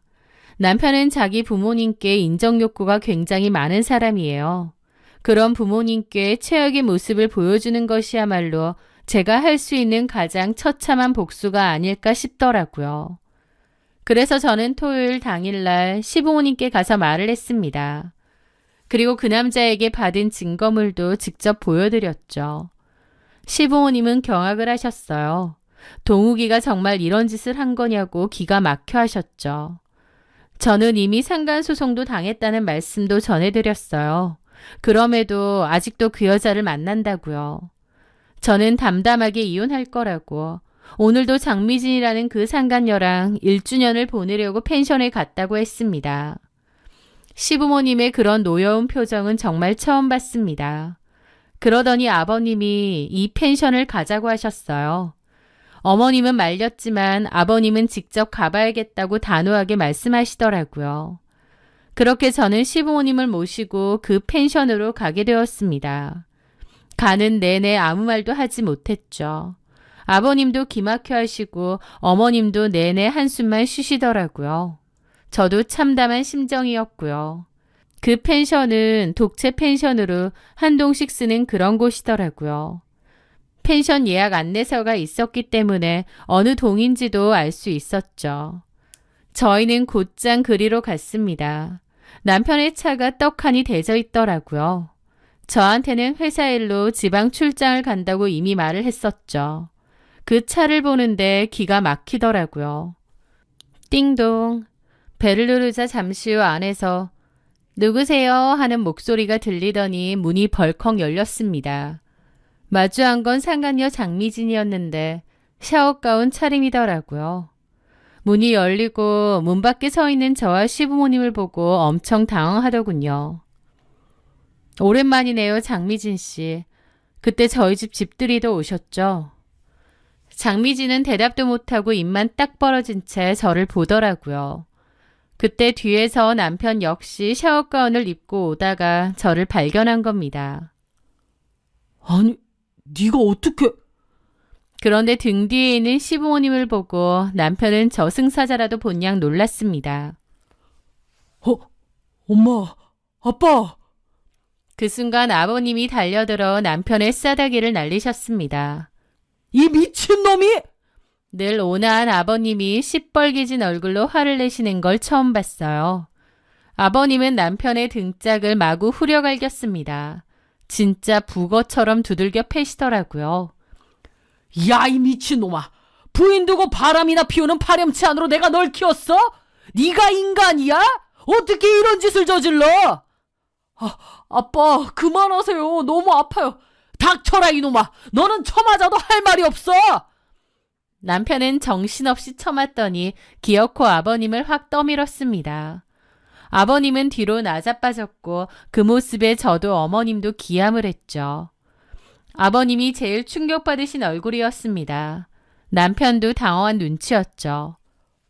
아니, 너무 다짜고짜 때리시니까. 너 지금 아버지 쳤니? 아니, 그게 아니라. 그러더니 저를 노려보는 겁니다. 야, 네가 우리 부모님 모시고 왔어? 그러면서 저한테 따지는 겁니다. 저는 진짜 기가 막히더라고요. 이 인간은 나를 끝까지 무시하고 아래로 보는구나. 만만한 게 나구나 싶고요. 그래, 모시고 왔다. 아우, 정말. 너 미쳤어? 그때 가만 듣던 어머님도 남편 머리통을 날리셨습니다. 고개가 획 돌아간 남편도 놀라 보더라고요. 못난 놈. 지금 보람이한테 네가 따질 일이야? 왜? 어디 애미도 쳐봐라, 쳐봐. 남편은 씩씩거리며 어쩔 줄 몰라 하더라고요. 저는 쓰러져 있는 아버님을 일으켜 세웠습니다. 아버님은 남편과 그 상간녀를 노려보았습니다. 그러더니 단호히 말하셨죠. 저 여자가 그리 좋으냐? 보람이 배신하고 부모한테 폭력까지 휘두를 만큼? 아유, 아빠, 그게 무슨... 제가 무슨 폭력을 했다고. 하면서 아버님 팔을 잡으려는데 아버님은 냉정한 표정으로 팔을 쳐냈습니다. 차가운 얼굴로요. 그 모습에 남편도 당황한 것 같더라고요. 차라리 화내고 열내는 게 낫지 아버님의 표정은 정말 싸늘하셨거든요. 아빠, 죄송해요. 제가 아까는... 저 여자랑 살아라. 예? 머리 다 큰 자식을 질질 끌고 올 수도 없는 거고 저 여자랑 살아. 네가 그러고 싶다면. 그 말에 남편은 얼굴에 화색이 살짝 돌더라고요. 아, 정말요? 실은 미진이도 꽤 괜찮아요. 학교도 좋은 데 나오고 미진이네 큰삼촌이 저희 회사 대표시거든요. 보람이 쟤보다 훨씬 나은 여자예요. 하면서 제 앞에서 상간녀 역성드는 겁니다. 아버님이 저 상간녀를 받아준 줄 알더라고요. 하지만 아버님은 단호하게 말을 끊으며 말하셨죠. 저 여자랑 네 마음대로 하고 살아. 대신 부모 자식 인연은 이 자리에서 끝이다. 예? 나는 이제 너 같은 자식 없다. 그러면서 아버님은 어머님께 그만 가자고 하시더라고요. 남편은 그제야 얼굴이 파랗게 질려 아버님을 붙잡았습니다. 아빠, 아버지, 왜 이러세요? 아버님은 팔을 뿌리치더라고요. 이건 아니죠. 부모가 어떻게 자식을 버려요? 네가 먼저 우리 자식이길 포기한 거 아니냐? 미진이가 더 좋아요. 그래서 그랬어요. 제가 자식이니까 제가 하는 선택도 이해해 주시면 안 돼요? 제가 자식이잖아요. 보람이가 아니라. 너는 늘 우리한테 말했지. 실망시켜서 미안하다고. 하지만 우리는 너한테 여태까지 실망한 적이 없었다. 공부를 못해도 평범한 회사를 다녀도 우리한테 너는 사랑하는 자식이었다. 그런데 이건 아니지. 너한테 정말 실망이다. 아니, 실망이라는 말로 부족해. 나는 네가 내 자식이라는 게 부끄럽다. 그 말에 남편은 무너지는 듯한 표정이더라고요. 부끄럽다고요, 제가? 그래, 저 여자랑 마음대로 살아라. 대신 보람이가 너한테 뭔 소송을 하든지 그건 각오해라. 네가 지은 죄니까. 아버님은 남편을 뿌리치고 단 한 번도 돌아보지 않고 그 자리를 떠나셨습니다. 남편은 그 자리에서 망연자실하게 주저앉아 있더라고요. 네가 부끄럽다. 평생 부모님의 인정을 갈구해온 남편에겐 아버님의 그 말은 가장 잔인한 말이었을 겁니다. 그렇게 돌아오는 동안 아버님은 아무 말씀도 하지 않으셨어요. 그리고 내리기 전에 한 말씀 하시더라고요. 저한테 정말 미안하다고, 자식 잘못 키웠다고, 그리고 제가 원하는 대로 하라고요. 변호사가 필요하면 그 선임비나 소송이 필요한 것도 아버님이 다 도와주시겠대요. 자식 잘못 키운 대가로요. 팔은 안으로 굽는다고 아들 편을 들 수도 있었겠지만 어머님, 아버님은 그렇게 하지 않으셨습니다. 저한테 진심으로 미안해하시고 제가 하는 것을 지원하겠다고 하셨어요. 그래야 저한테 조금이라도 덜 미안할 것 같다고 하시면서요. 저는 결국 시부모님의 그 피눈물 나는 진심을 받아들이기로 했습니다. 저는 아버님이 소개해준 최고의 로펌에 이 사건을 일임했고 결국 남편과 그 여자를 상대로 상간소송을 제기했습니다. 최고 금액을 받아내며 승소했고 더불어 이혼도 마무리했죠. 아들과 이혼하려는 며느리의 변호사 선임비를 내준 시부모님이라니 정말 쉽지 않은 결정이셨을 겁니다. 그 시부모님은 정말 최동욱과 의절을 하신 모양이었습니다. 남편은 저희 신혼집에서 나오고 그나마 있는 돈은 위자료로 털리고 시댁으로 돌아가려 했겠지만 그것도 할 수 없었을 겁니다. 게다가 회사에서도 이미 한 번 사단이 났는데 또 불륜 사건으로 난리가 났기에 아무리 조카라고 해도 또 넘어가긴 힘든 모양이었습니다. 결국 최동욱은 회사에서도 잘리고 그 상간녀도 같이 잘렸다고 하더라고요. 업계에 소문이 다 난 채로요. 제 취업도 쉽진 않을 겁니다. 그 상간녀 장미진 역시 저한테 그리고 자기 남편한테도 똑같이 소송을 당했습니다. 제 남편 역시도 장미진 남편에게 소송당했고요. 시부모님은 단호하게 최동욱을 내쳤기에 최동욱은 오갈 데 없이 작은 원룸에서 지낸다고 하더라고요. 그나마 있는 돈은 위자료로 다 날리고요. 그 좁디 좁은 원룸에 최동욱이 그렇게 사재 끼던 값비싼 운동화들이 다 드러나 가겠나요? 전부 싸게 처리했다고 하더라고요. 저를 고졸이라 무시하고 빵순이년이라 부르며 조롱하던 전 남편.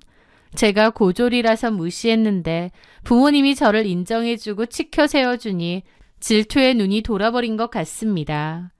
남편은 결혼 생활 동안 저에게 정말 너무한 짓을 했지만 시부모님이 저에게 보여주신 모습 덕인지 제 마음속엔 상처가 남거나 한이 남아있진 않습니다.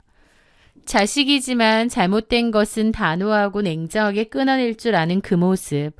시부모님이 정말 대단하시다 싶고 또 감사하기도 해요. 시부모님은 아들의 행동 때문에 저에게 미안해하시지만 그건 시부모님 잘못이 아니라고 생각합니다. 그리고 저도 지난날의 상처는 다 훌훌 털어버리고 다시 씩씩하게 살아가려 하여 사연 들어주시는 분들의 인생에는 달콤한 디저트 같은 행복만 가득하시길 바랍니다. 제 사연 끝까지 들어주셔서 감사합니다.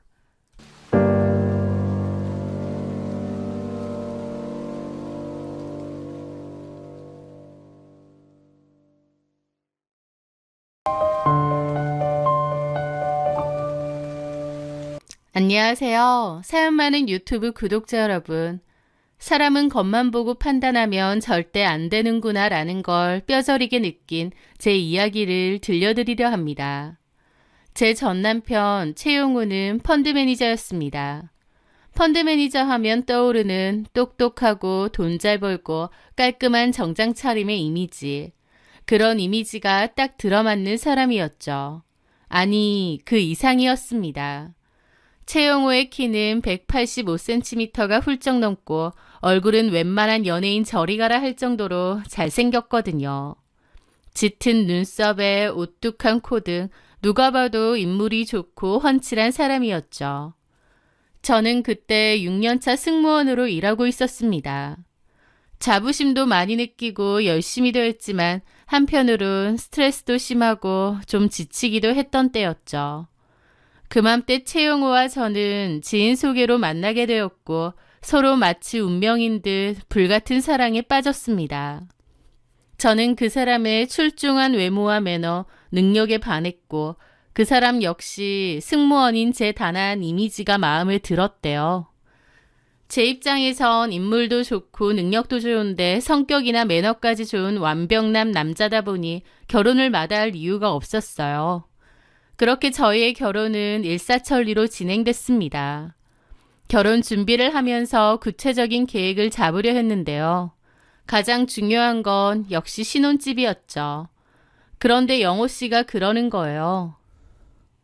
은주야, 나 신도시 쪽에 40평대 아파트 해갈 수 있으니까 너는 그냥 몸만 와도 돼. 그러는 겁니다. 저는 깜짝 놀랐죠. 능력 좋고 잘 나가는 펀드 매니저라는 건 알았는데 개인 자산이 많거나 집이 엄청 잘 산다고 생각하지는 않았거든요. 그런데 신도시 쪽에 40평대 아파트면 금액만 해도 상당할 텐데 그걸 자기 혼자 해올 수 있으니 신경 쓰지 말라는 겁니다. 제가 좀 놀라서 그걸 소유하고 있느냐 물어보니 그러더라고요. 내 직업이 펀드 매니저잖아. 남의 돈만 굴려주겠어? 내 자산 운용도 열심히 했지. 자기야, 나 일반 펀드 매니저 아니야. 고객들도 VVIP고 그만큼 내 실력도 보장된 거고. 그 자신감 넘치는 말에 저는 내가 정말 대단한 남자를 만났구나 싶었습니다. 이 정도 외모에 이 정도 능력이니까 저런 자신감이 나오는 거겠지. 내가 사람 하나는 제대로 봤구나 싶었던 거죠. 그것뿐인가요? 저더러 결혼하고 나면 일 그만둬도 된다고 좀 쉬라고 하는 겁니다. 자기 일하면서 스트레스도 많이 받고 좀 지친다고 할 때 많았잖아. 뭐 나만 그런가? 직장인들 다 그렇지 뭐. 자기는 특히나 더 힘든 직군이지. 스튜어디스가 서비스직 중에 정신적인 스트레스가 가장 심한 직군이라고 하던데. 사실 초반엔 못 모르고 즐겁게 일했는데 6년차 정도 되니까 이래저래 지치고 힘든 것도 생기네. 슬럼프 같기도 하고. 나는 자기가 힘들고 지치는 거 싫어. 그러니까 결혼하고 나면 일 그만두고 집에서 좀 쉬는 것도 괜찮을 것 같아. 내가 그 정도 능력은 충분하니까. 저는 그 남자의 마음 씀씀이가 너무 고맙더라고요. 본인도 힘들게 사회생활하면서 제가 지치고 힘드니까 좀 쉬라고 해주는 게요. 요즘에 이런 남자가 있나 싶을 정도로 저는 제가 유니콘을 만난 줄 알았습니다. 그렇게 그 남자가 그 정도 집을 해온다고 했기에 저도 그에 걸맞는 혼수를 해야겠더라고요. 그래서 부모님 도움 조금 받고 제가 승무원 생활하면서 모았던 돈으로 최고급 가전이며 가구를 안에 채워 넣었습니다. 그렇게 꿈을 그리던 결혼 생활이 시작됐습니다. 모든 게 다 완벽하고 행복할 거라 생각했는데 제 예상과 달리 시작부터 뭔가 삐그덕거렸습니다. 결혼 생활에 가장 큰 문제가 된 건 단연 시모와 신우 때문이었어요. 남편은 능력이 좋았지만 집안 자체는 그냥 평범한 집이었는데요. 시아버지는 퇴직 후 일찌감치 귀농하신다고 시골에 내려가서 혼자 사셨어요. 어머님과는 사실상 조론이나 다름없는 관계였죠. 어머님은 답답한 시골에서 못 산다면서 딸과 둘이서 살고 있었습니다. 신우는 필라테스 강사를 좀 하다가 현재는 쉬고 있고 어머님도 따로 일을 하지 않았기에 제 남편이 그동안 그 집안의 기둥이자 돈줄의 역할을 하고 있었던 겁니다. 여태까지는 제 남편이 주는 돈으로 돈 걱정 크게 없이 비교적 편하게 살았던 것 같은데 그 아들이 결혼을 한다고 하고 거기다가 저 같은 평범한 집안의 딸이라고 콩고물 받아먹을 것도 없고 성에 차지 않았을 겁니다. 그래서인지 인사하는 자리에서부터 말도 안 되는 혼수를 요구하더라고요. 신혼집에 대한 혼수는 제가 알아서 할 거라서 괜찮았는데 문제는 신혼집이 아니라 시댁의 오래된 가전 가구도 바꿔달라고 하시는 거예요. 신혼집 가전 넣을 때 겸사겸사 우리 집 냉장고랑 TV, 세탁기도 좀 바꿔줬으면 좋겠는데. 그 스타일러인가 뭔가 그것도 지민이가 필요하다는데 그것도 좀 해주고. 저는 너무 황당해서 남편을 쳐다봤는데 남편은 하하 엄마도 참 하면서 웃어 넘기기만 하는 거예요. 그래서 제가 딱 잘라서 거절했어요. 어머님, 그건 좀 아닌 것 같아요. 저희 집 신혼집 혼수는 제가 책임지고 넣겠습니다만 그 이상은 좀 부담스럽고 힘들 것 같아요. 그랬더니 어머님과 신우 표정이 엄청 안 좋아져서는 서로 쳐다보고 황당하다는 표정을 짓는 거예요. 그러더니 그 후로 이 결혼 못 시킨다고 반대를 했던 거죠. 남편이 집을 해오니 신혼집 혼수는 제가 당연히 해가겠지만 시댁 가전가구까지 제가 바꿔줄 이유는 없잖아요. 너무 황당하고 이런 시어머니라면 결혼해서도 골치 아프겠다 싶더라고요. 그래서 중재를 못할 것 같으면 헤어지자고 이별을 통보했습니다. 영호 씨는 제가 헤어지자고 하니 그제야 자기가 중간에서 잘하겠다, 아무것도 안 해줘도 된다고 저를 말렸고 그 뒤로 다시 결혼을 강행했습니다. 어쨌든 그렇게 결혼 전부터 시댁 식구들과 부딪힘이 있었기에 그렇게 시작된 결혼 생활이 순탄할 리가 없었습니다. 결혼 후에 저는 일을 그만두고 집에 있었는데 시어머니와 신우는 툭하면 현관 비밀번호를 누르고 신혼집에 쳐들어왔거든요. 제가 청소 싹 해놓고 겨우 한숨 돌리려고 하면 삑삑삑삑 소리가 나는 거예요. 아들네 집에 오는 게 무슨 문제가 있느냐는 식으로 말하며 저희 집에 자주 드나들었는데 그렇게 오면 아주 자기 집처럼 편안하게 있다가 가시는 겁니다.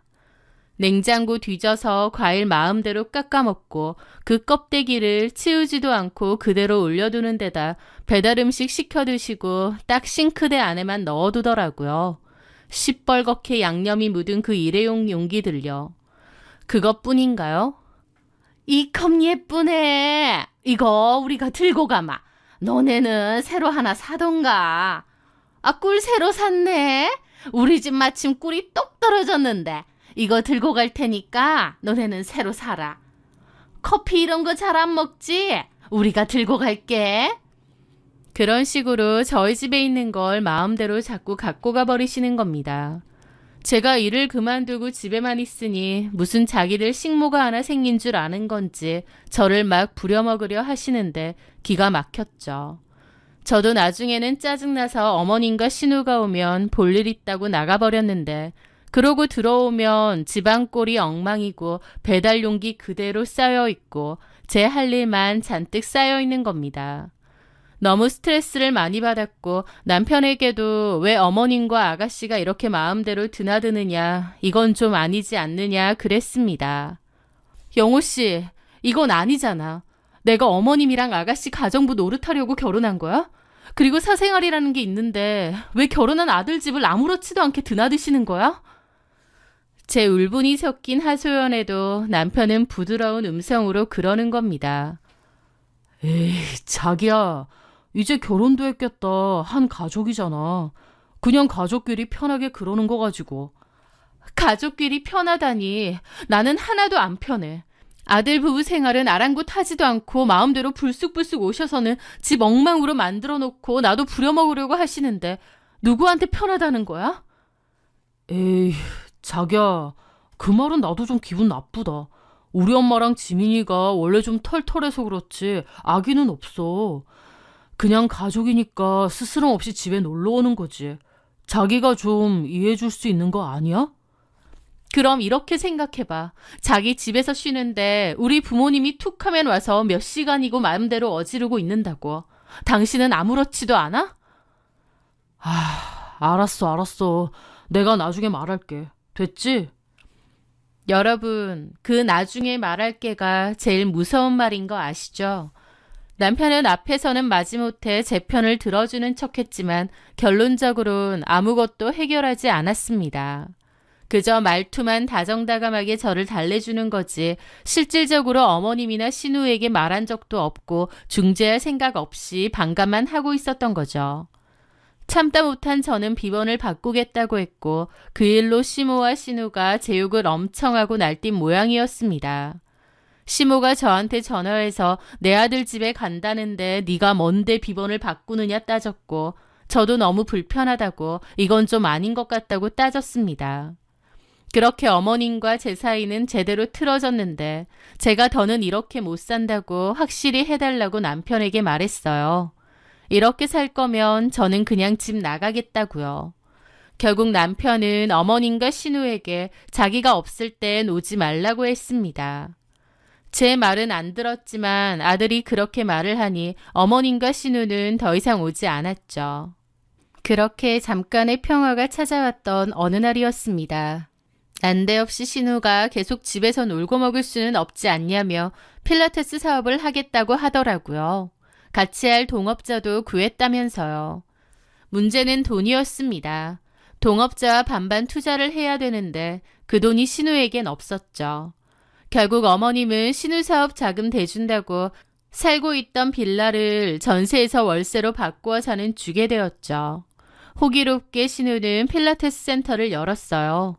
인테리어도 세련되게 하고 고가의 기구도 드리고 제가 알기론 신우가 필라테스 자격증을 따긴 했지만 다른 센터에서 8개월 정도 일하고 그만둔 게 경력의 전부라고 들었거든요.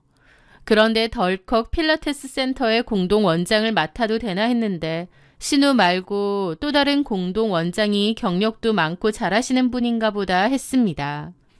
그런데 나중에 보니 그분도 신우랑 비슷하더라고요. 이러나 저러나 센터가 잘 됐으면 말도 안 할 테지만 결론적으로는 1년도 못 가서 제대로 망했습니다. 수강생도 별로 없었고 월세는 비싸서 돈대로 까먹고요. 제가 보기엔 너무 대책 없이 일을 벌이는 것 같았기에 어찌 보면 예견된 일이기도 했죠. 남편은 심각한 얼굴로 신우의 사정을 저에게 얘기했습니다. 그러면서 한동안 시댁의 월세는 남편이 내주겠다고 하더라고요. 솔직히 정말 답도 없는 시댁이다 싶었지만 어쩔 수 없다고 생각했습니다. 하지만 저는 알겠다고 그렇게 하라고 했습니다.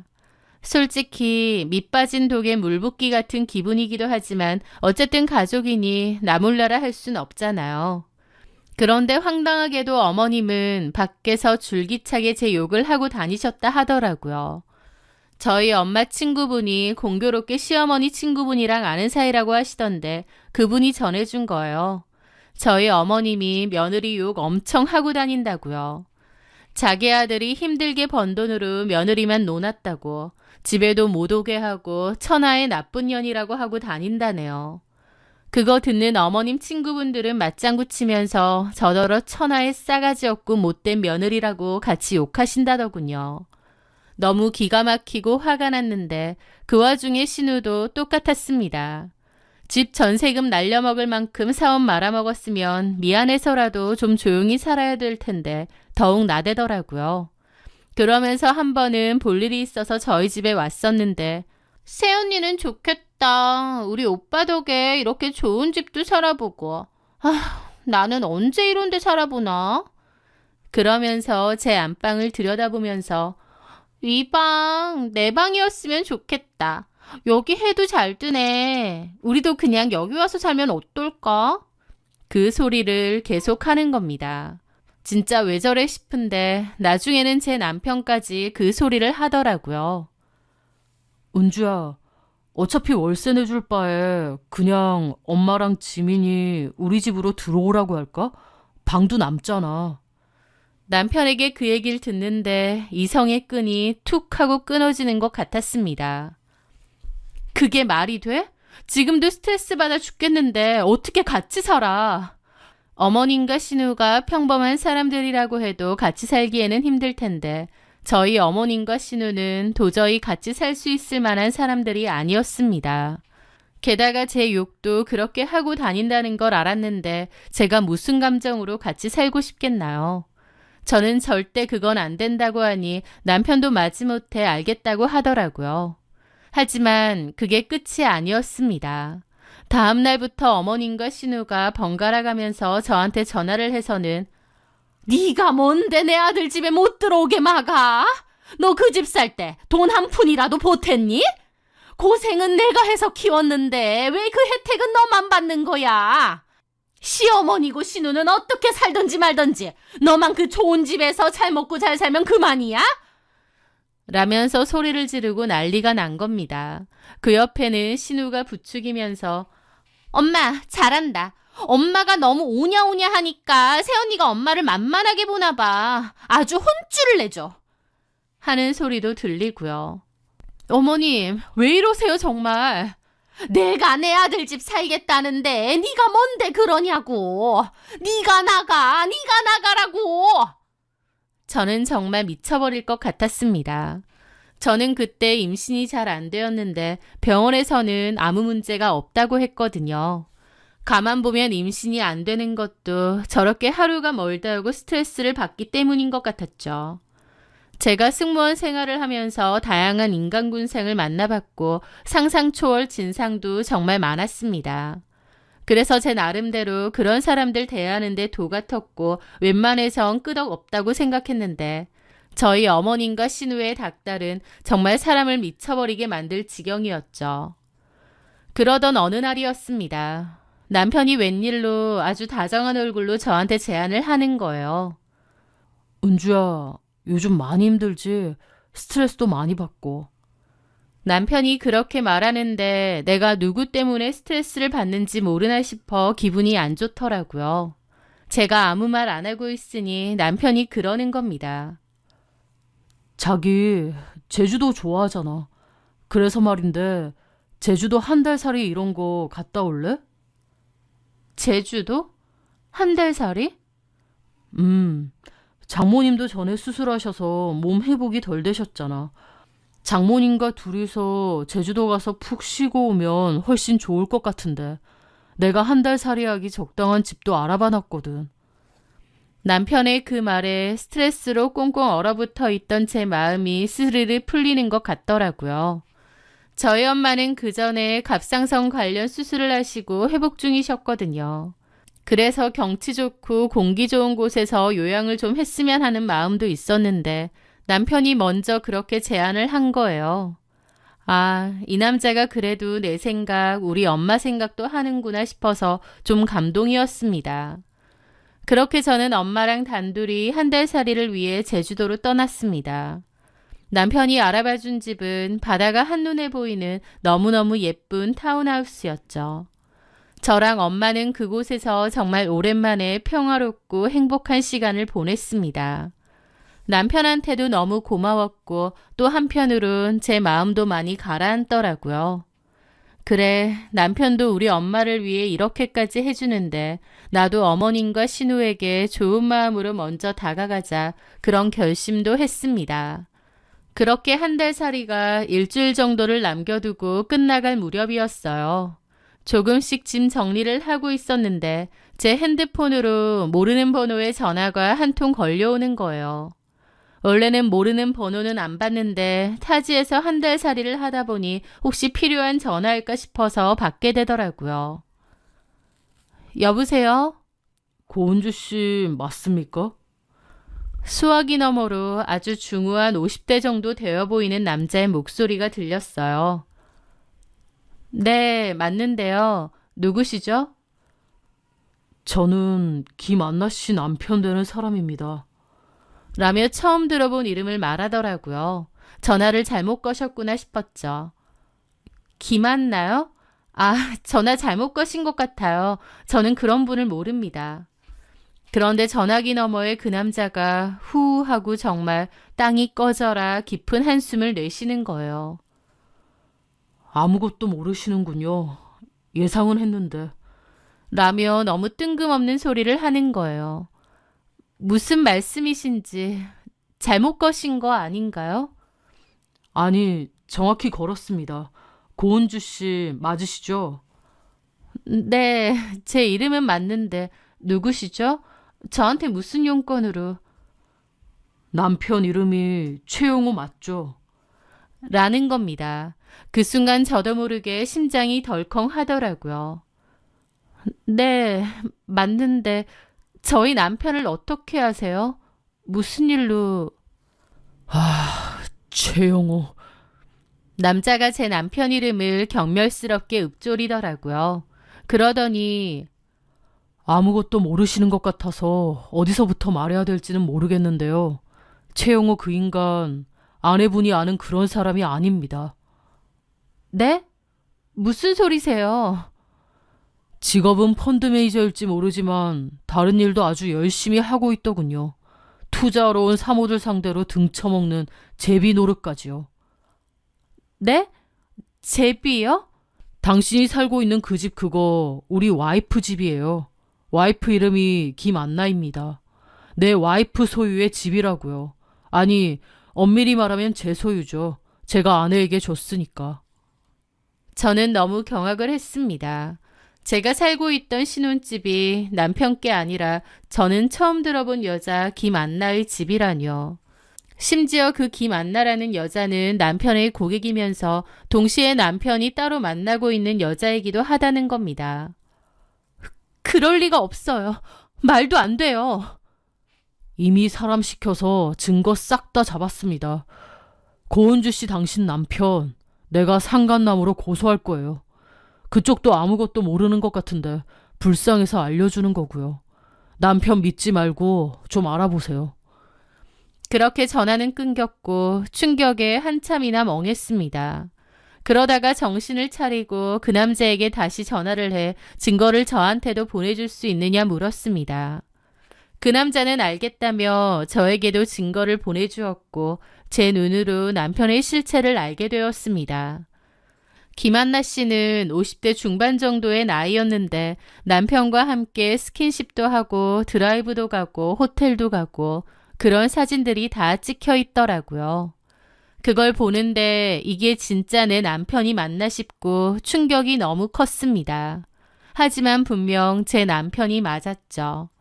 유능하고 다정한 내 남편이 알고 보니 돈 많은 사모들하고 놀아나며 그에 따른 대가나 받는 제비였다니.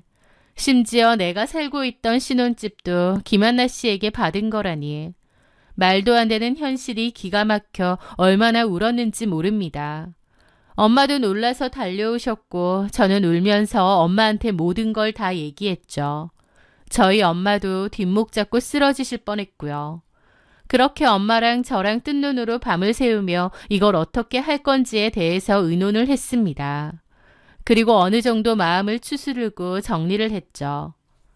가자 엄마. 일단 가서 얘기해봐야 될 것 같아.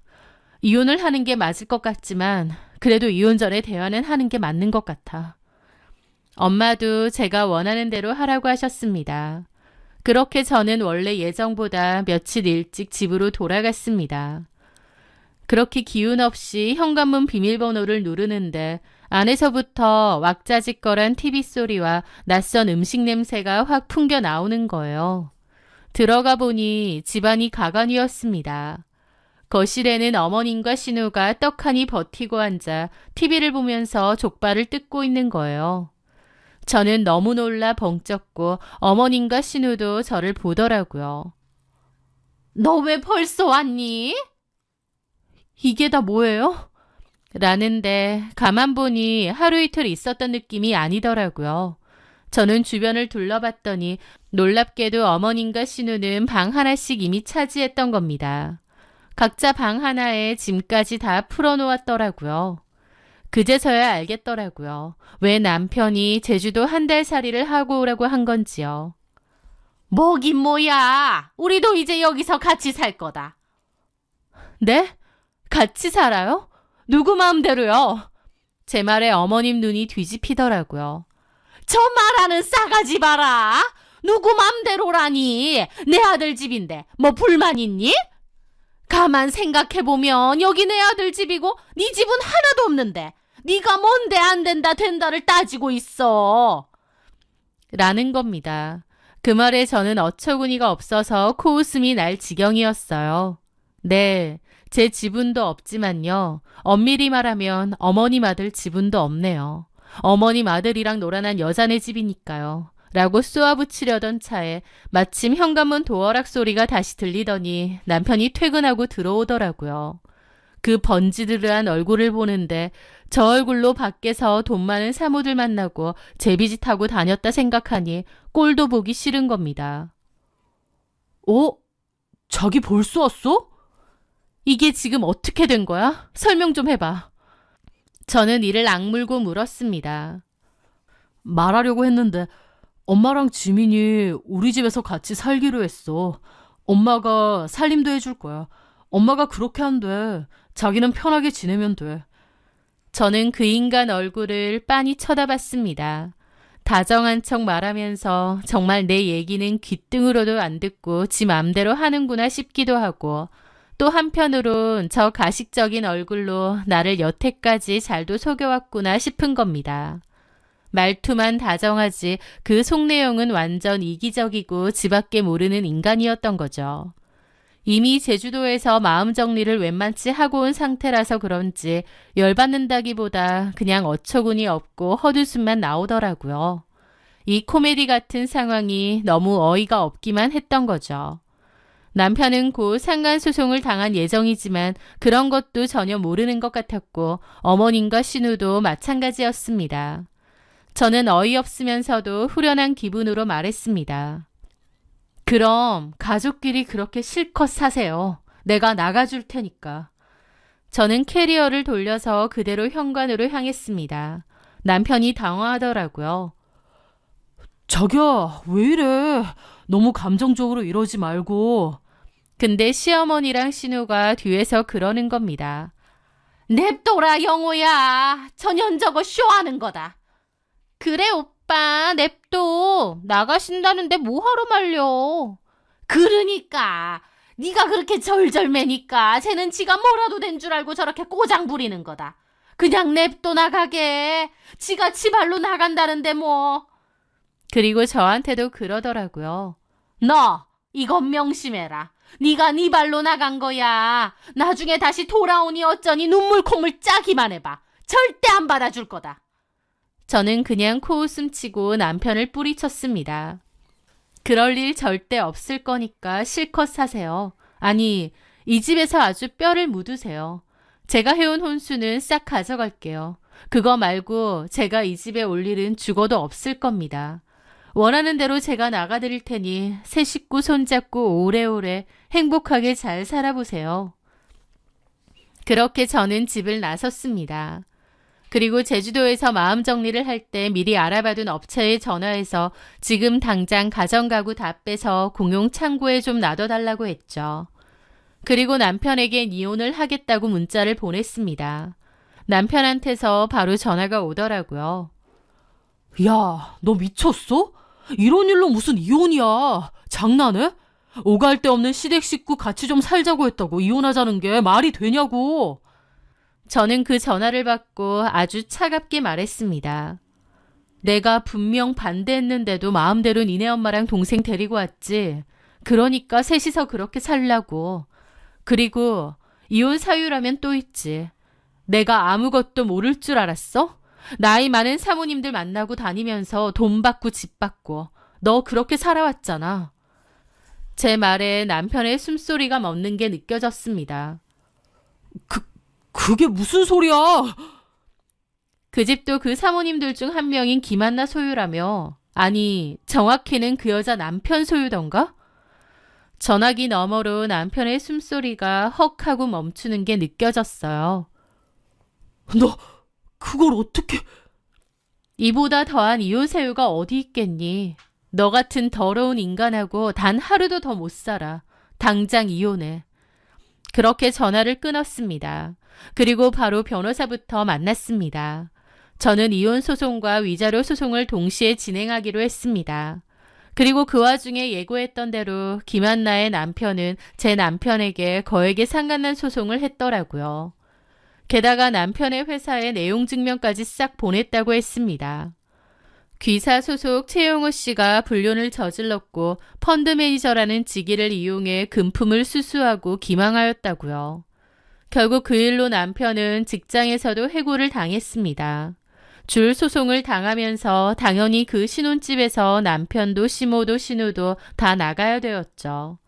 김한나 씨 남편이 김한나 씨에게 해준 집이었으니까요.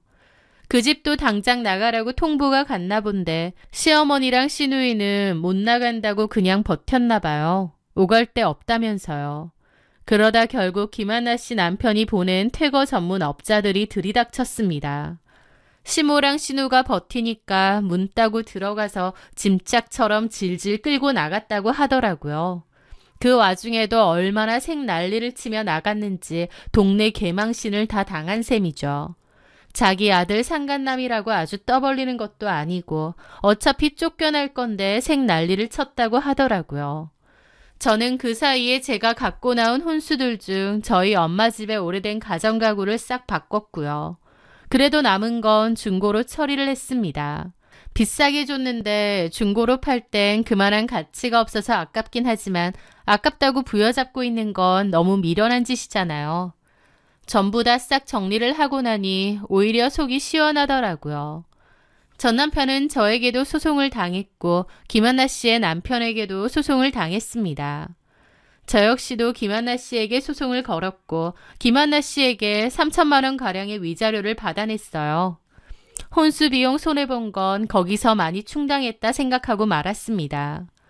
전 시모와 전 신우는 오갈 데 없어서 결국 시골 아버님 집으로 들어갔다고 들었습니다. 전 시모와 전 신우의 꼬라지가 참 우습더라고요.